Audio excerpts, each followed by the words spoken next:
beneath the hum of late-night music and the glow of tiki torches, where the past refuses to stay buried and spirits linger in the quiet corners of paradise. These hotels are more than just places where you rest your head. They are gateways for something far older and far more unsettling. Here are the 5 most haunted hotels in Waikiki.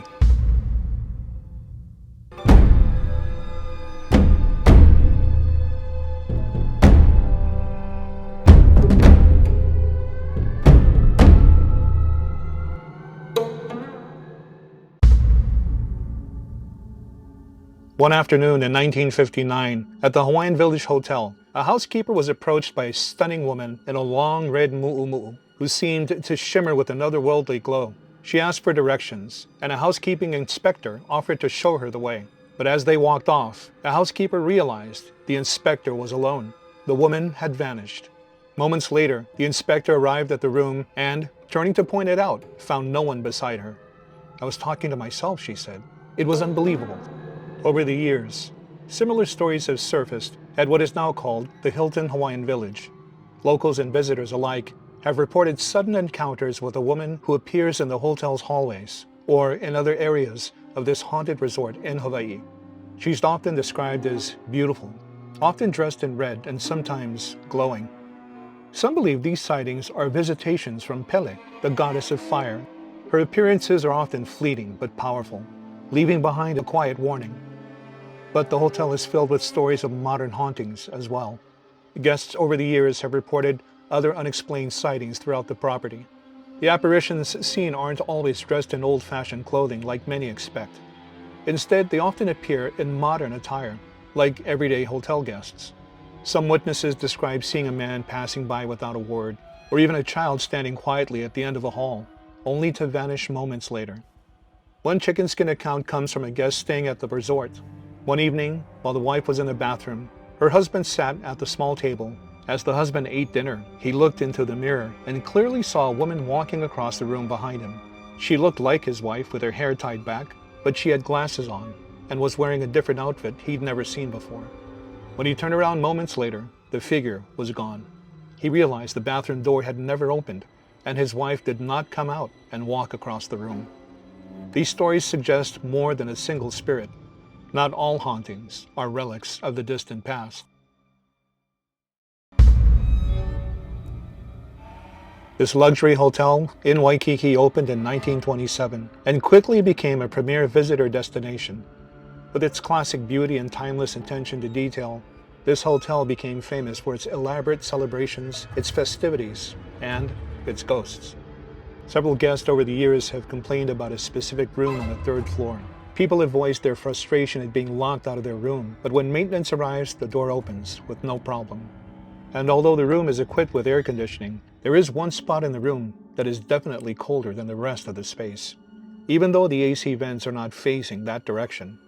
The biggest complaints that guests have, though, is the inability to get a good night's rest, and a person standing over the bed while they sleep, tossing and turning throughout the night, sometimes because of strange nightmares. A guest would roll over to see the shadow of a tall person standing next to their bed. They jump up and turn on the light, only to find no one is there. A call to security and a search of the room reveal nothing out of the ordinary. Aside from fairly modern spooks, something ancient lies beneath the concrete and pink stucco. In March 1898, development began in Waikiki to establish a seaside annex to downtown Honolulu's Hawaiian Hotel. This space was Helumoa, a huge grove of coconut trees. Japanese laborers were leveling off some mounds and, in preparation for removing some of the coconut trees, they cut off the roots around the tree, but then they went to lunch. As they returned from their break, a gale rattled the tall palms. The undermined trees shivered in the blast of wind and began to reel. Upon their fall, even the ground shook, causing the fish in the adjacent pond to leap clear out of the water. As the workmen ran from the falling trees, the unthinkable happened. Flung high into the air by catapultic motion of the roots was a mass of human bones, skulls, femurs, vertebrae, ribs, everything. One skull struck one of the workers in the back as he ran, and when he turned to see what hit him, he almost died of fear. The only one who returned to work was the foreman, He began digging by himself when close to the surface he found an entire skeleton. It was in a sitting position with arms extended over the head. There was another skeleton discovered, but it was in pieces. The Royal Hawaiian Hotel sits upon that old coconut grove. Born on October 16, 1875, Princess Victoria Kavekiu Ilunalilo Kalaninuia Hilapalapa ka iulani Cleghorn was the daughter of Princess Miriam Likelike, sister to both King Kalakaua and Queen Liliuo Kalani, and Scottish businessman Archibald Cleghorn. Known more commonly as Ka Iulani, she was the only child born to the Kalakaua dynasty, and by right, the last heir to the throne of the Hawaiian kingdom. Her childhood home was Ainahau, a lush 10-acre estate in Waikiki, where Ka Iulani spent most of her life. The grounds were filled with cool streams, tropical plants, and peacocks, the young princess's favorite birds. Just in front of the driveway of Ainahau along Kalakaua Avenue stood Waikiki's first grammar school, a humble graveyard, and a little church, a branch of Kauaihao Church. But over time, the spirit of the land began to shift. In 1899, after a brief illness, Princess Ka Iulani died at the age of 23. Her mother had also died at Ainahau years earlier, and her father passed away there in 1910. After the royal family was gone, the estate changed hands, and later, Ainahau was leased and operated as a hotel. Then came the transformation of Waikiki itself. In 1916, the church and surrounding graveyard was sold to the Territorial Hotel Company. All known burials were exhumed and relocated. The land was cleared, nature dried up, and memory with it. Today, the Sheraton Princess Ka Hotel sits on what was once the long driveway to the Ainahau estate. Beneath the surface of the swimming pool and souvenir shops lies the site of the old graveyard. Guests report unexplainable chills, feelings of being watched, and moving shadows in empty hallways. Some say they've encountered the gentle presence of the princess herself, an apparition dressed in a Victorian gown, quietly observing, sometimes even offering comfort to the weary. Others speak of cold spots that never warm, even in Hawaii's tropical heat. Unseen figures moving just out of view, a heaviness in certain rooms. Could these hauntings be the echoes of a beloved princess or something older, buried beneath the concrete and forgotten? In 2008, during the production of the film Princess Ka Iulani, the cast and crew reported whispers in empty rooms, unexplained shadows. Then tragedy struck.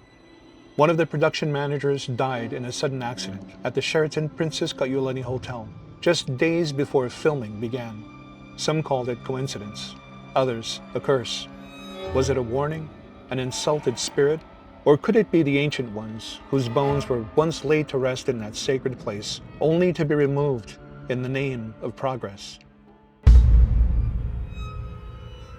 Often dazzled by its grand columns and ocean views, guests at the Moana Surfrider Hotel rarely suspect they've stepped onto sacred and blood-soaked ground. Nicknamed the First Lady of Waikiki, the Moana opened in 1901 and brought with it a tide of tourism that forever changed the islands. Royals and celebrities passed through its halls, Edward, Prince of Wales, and aviator Amelia Earhart among them. But some visitors, it seems, never left. The hotel security log, kept quiet but very real, details decades of paranormal sightings, cold spots, and inexplicable sounds, making the Moana Surfrider Hotel one of the most haunted hotels in Hawaii. One name echoes often: Jane Stanford. The co-founder of Stanford University died under mysterious circumstances, poisoned by strychnine in 1905. Some say her final days brought her here, seeking rest after a previous attempt on her life, but she got much more than she bargained for. Many claim that her spirit returned after death. Guests and staff whisper of a woman in Victorian-style dress, drifting down hallways, vanishing before she reaches the banyan tree. But Jane Stanford's ghost is not alone. Long before the Moana's verandas overlooked the Pacific, this site held Oahu's most important heiau, Apua Keho.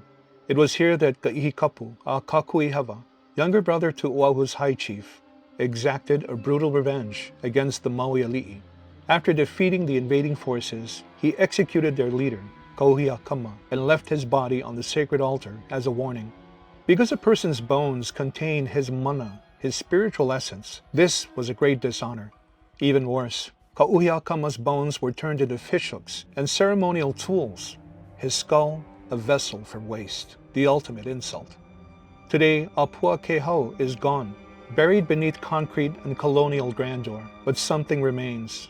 Guests have reported glimpsing a tall Hawaiian man in an auhu'ula, a grand feathered cape, standing near the edge of the grounds, just at the corner of one site. Regal, silent, watching. Janitors refused to clean certain parts of the hotel at night. One saw the figure by a column and dropped his mop, never to return. Is it Kauhiakama, condemned to walk the place of his desecration, or some other ali'i spirit, restless beneath the weight of a forgotten history? Waikiki may glitter with the promise of paradise, but the haunted Moana Surfrider Hotel holds more than luxury behind its doors. The ghosts here don't perform, they linger, they remember, and if you stay long enough, you just might see them too. The Hyatt Regency Waikiki Resort rises into the sky, offering sweeping views of Diamond Head and the Pacific Ocean. But for some, the view has been more than just breathtaking. It's been a final sight. Over the years, the hotel has seen its share of tragedy, many of them tied to the upper floor balconies. And if the stories are to be believed, those who've taken their own lives may not have left the building entirely. One day, a local taxi driver parked outside the hotel witnessed something horrifying, an event so disturbing it haunted him for years. The television news reporter, on site for an unrelated assignment across the street, also heard the result of a similar tragedy just around the corner of the building. She struggled, trying to find the words to describe the horrible sound. No screams, just the sound of wind and the sickening silence that followed. Staff at the Hyatt began to whisper about the departed, not just as victims of circumstance, but as lingering presences. Housekeepers reported hearing footsteps pacing on the lanai of rooms they knew were unoccupied. Some said they would find the sliding balcony doors open, despite having locked them the night before. But perhaps the most disturbing stories come from the 15th floor. It's there that the air feels different, heavy. Guests who've stayed on that floor have shared chilling accounts of a woman appearing in their room in the dead of night. She doesn't speak. One visitor described waking up to see a pale woman standing at the balcony door, her hand resting lightly on the glass, as if inviting the guest to join her outside. Another traveler claimed they woke to find the balcony door open, curtains swaying in the wind, though they had locked it before going to bed. When they tried to close it, they were overcome with a strange, unshakable pull toward the edge.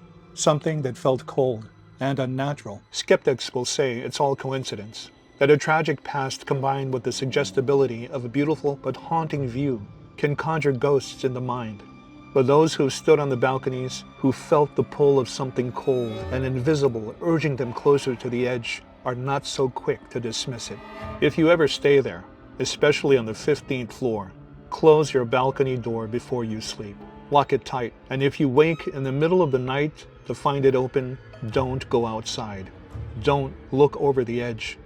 And whatever you do, don't listen to the voice calling your name.